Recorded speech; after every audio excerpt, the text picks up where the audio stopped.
राधा जी सुबह सुबह अपना स्नान वगैरह करके अपने कमरे में माला फेर रही थी। मुंह में तो माला जप रही थी पर मन में कुछ और ही चल रहा था। उनके कमरे का दरवाजा खुला हुआ था, इसलिए बार बार अपनी बहू लता को रसोई में आते जाते देख रही थी। लगता है कल रात वाली ही बात है, लेकिन बहू से पूछे कैसे। वो जब भी कुछ पूछती हैं तो लता बहुत जल्दी बुरा मान जाती है और एक की जगह दो सुना देती है। पर आज तो बात कुछ और ही है। अपनी परेशान बहू को देखकर राधा जी से रहा भी नहीं जा रहा था। आखिर जब बिल्कुल बर्दाश्त नहीं हुआ तो अपनी माला को एक तरफ रखकर जैसे तैसे अपने शॉल को ठीक करते हुए सहारा लेकर खड़ी हुई और अपनी लाठी को टेकते हुए लता के पास जा पहुंची। अभी रसोई के दरवाजे पर पहुंची ही थी कि राधा जी को देखते ही लता ने कहा, बस अम्मा जी, आपकी चाय तैयार हो गई है, अभी लेकर आती हूँ। आप अपने कमरे में बैठिए, क्यों ठंड में परेशान हो रही हो। राधा जी लता के मुंह से ये बात सुनकर बिल्कुल हैरान रह गई। आज तक जिस बहू ने कभी चाय नाश्ते के लिए नहीं पूछा, आज वो अपनी मर्जी से अपनी सास के लिए चाय बना रही हैं। हर रोज तो जब तक सुबह 8 बजे तक घर में काम करने वाली कमला नहीं आ जाती, तब तक चाय नसीब नहीं होती, और आज 7 बजे ही। पिछले 30 सालों में जो नहीं हुआ वह आज कैसे, आखिर क्यों। खैर, राधा जी लाठी टेकते हुए वापस पलटकर अपने कमरे में आ गई। लाठी को एक तरफ रखकर अपने पलंग पर खुद को कंबल से ढककर बैठ गई। थोड़ी देर में लता राधा जी की चाय लेकर उनके कमरे में आई। उन्हें उनकी चाय पकड़ाकर उनके पास ही अपनी चाय भी लेकर बैठ गई। आज तो सब कुछ नया ही हो रहा था। कभी बहू उनके पास बैठना पसंद भी नहीं करती थी, और आज वो उनके साथ बैठकर चाय पी रही है। कमरे में बिल्कुल मौन पसरा हुआ था। न राधा जी कुछ कह रही थी, न ही लता। कुछ देर मौन के बाद अचानक लता की आंखों में से आंसू आ गए। राधा जी ने अपने कांपते हुए हाथों से कप एक तरफ रखा और लता के हाथों पर हाथ रखकर बोली, क्या हुआ बहू, क्यों परेशान हो रही है। अगर तुझे ठीक लगे तो बता मुझे, क्या पता तेरी समस्या का कोई रास्ता निकल आए। राधा जी के इतने प्यार भरे स्पर्श से लता की रुलाई फूट पड़ी। मुझे माफ कर दो अम्मा जी, मुझे माफ कर दो। जानती हूँ मैं आपके माफी के काबिल नहीं हूँ, पर फिर भी मुझे माफ कर दो। राधा जी ने उसके सिर पर हाथ फेरते हुए कहा, अरे किस चीज की माफी मांग रही है तू मुझसे, बता तो सही। अम्मा जी, आप तो इतने सालों से मुझे झेल रही हो, मैं तो 3 महीने में ही परेशान हो गई। समझ गई हूँ आज मैं कि सास बनना इतना आसान नहीं होता।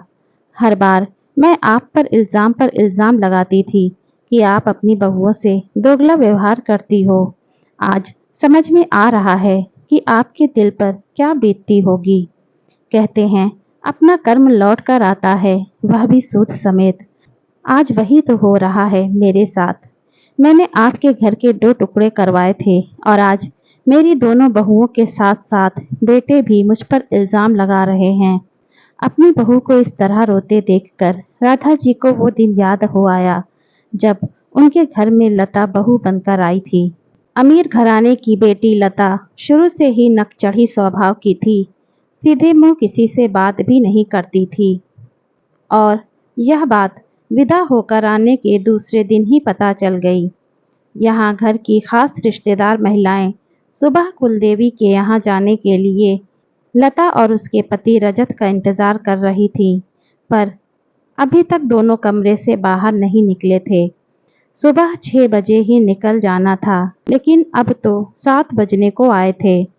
अम्मा जी के कहने पर लता की जेठानी अंजलि ने जाकर दरवाजा खटखटाया। बस इसी बात का लता ने बतंगड़ बना दिया। जेठानी कौन होती है मुझे जगाने वाली, शर्म नहीं आती अपने देवर देवरानी के कमरे का दरवाजा खटखटाते हुए। थोड़ा सा लेट चले जाएंगे तो कुछ बिगड़ जाएगा क्या। इतना सारा दहेज लेकर आई हूँ तो किसी के सामने क्यों झुकूंगी। रिश्तेदार महिला भी लता की बात सुनकर हैरान खड़ी रह गई थी। भला एक नई नवेली बहू इतनी जबान चला सकती है।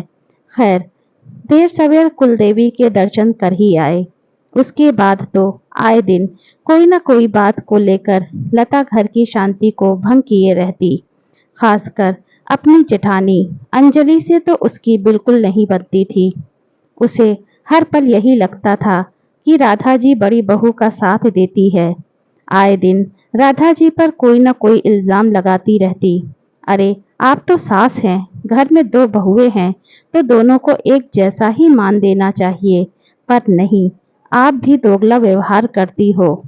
इतना सारा दहेज लेकर मैं आई हूँ, पर सारा प्यार बड़ी बहू को दिखाती हो। हमने तो तुमसे दहेज नहीं मांगा था, तुम्हारे माता पिता ने अपनी मर्जी से दहेज दिया है, और फिर मैं क्यों दोगला व्यवहार करूंगी? मेरे लिए तो मेरे दोनों बच्चे एक जैसे हैं, तो दोनों बहुएं भी एक जैसी ही होंगी। पर लता को ना समझना होता, ना ही वो समझती। लता के जुड़वा बच्चे होने के बाद तो स्थिति और भी ज्यादा बदतर होती जा रही थी।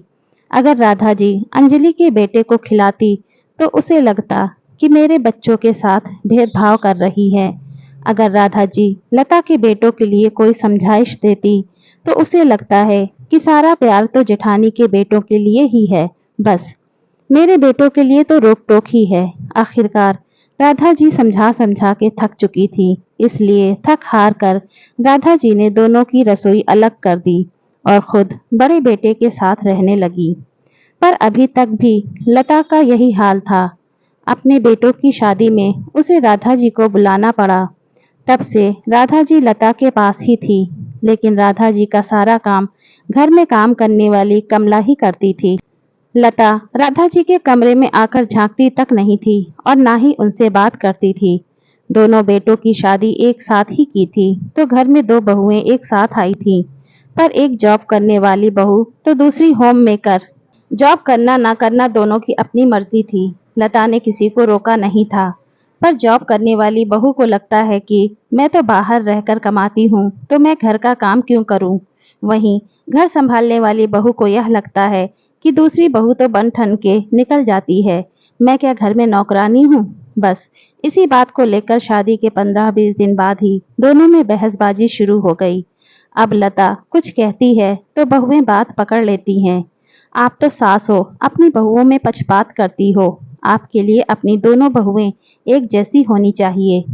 अभी तक तो दोनों बहुओं में ही बहस होती थी, लेकिन कल रात तो बेटे भी इसमें शामिल हो गए।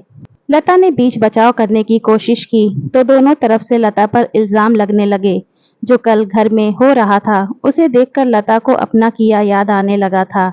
हालांकि राधा जी ने भी रोकने की कोशिश की थी, पर जो अपनी सास की नहीं सुन रही वो दादी सास की क्या सुनती। आखिर दोनों बहुएं रूठकर अपने अपने मायके जाकर बैठ गईं, साथ में अपने पतियों को भी ले गईं।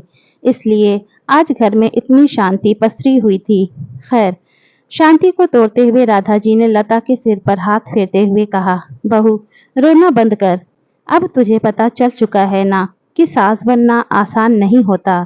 आप गलत नहीं होते, बस सास नाम ही ऐसा है कि हर कोई आपको गलत ही समझता है। पीढ़ियों में अंतर आ जाता है, पर इस सोच में अंतर नहीं आता। आप समझाइश भी दोगे तो उसको गलत मतलब ही निकाल लिया जाएगा। इसलिए आंसू बहाना बंद कर। राधा जी की बातों से लता को काफी संबल मिला। अपने आंसू पोंछते हुए बोली, पर अब क्या करूं, मुझे कुछ समझ नहीं आ रहा। राधा जी ने मुस्कुरा कर कहा, वही जो मैंने किया वही तू कर। जीने दे दोनों को अपनी जिंदगी। रिश्तों में दरार आए इससे अच्छा है रसोई अलग कर दो। अपनी अपनी जिम्मेदारियां खुद समझेंगे। तुम अपना सम्मान खुद बनाए रखो। अम्मा जी, लोग क्या। इससे पहले कि लता कुछ कहती, अम्मा जी ने ही अपनी बात पूरी कर दी। लोग क्या कहते हैं ये सोच सोच कर तुम बीमार पड़ जाओगी। अभी जो बहुएं रूठ कर मायके जाकर बैठ रही हैं, तब भी लोग बातें कर ही रहे हैं ना, तो उससे बेहतर है उन्हें अलग ही कर दो। आखिर अम्मा जी की बात लता को जच गई और वो चल दी अपने बेटे बहू को फोन करने। आखिर निर्णय तो वो ले चुकी थी, बस अब उस पर अमल करना बाकी था।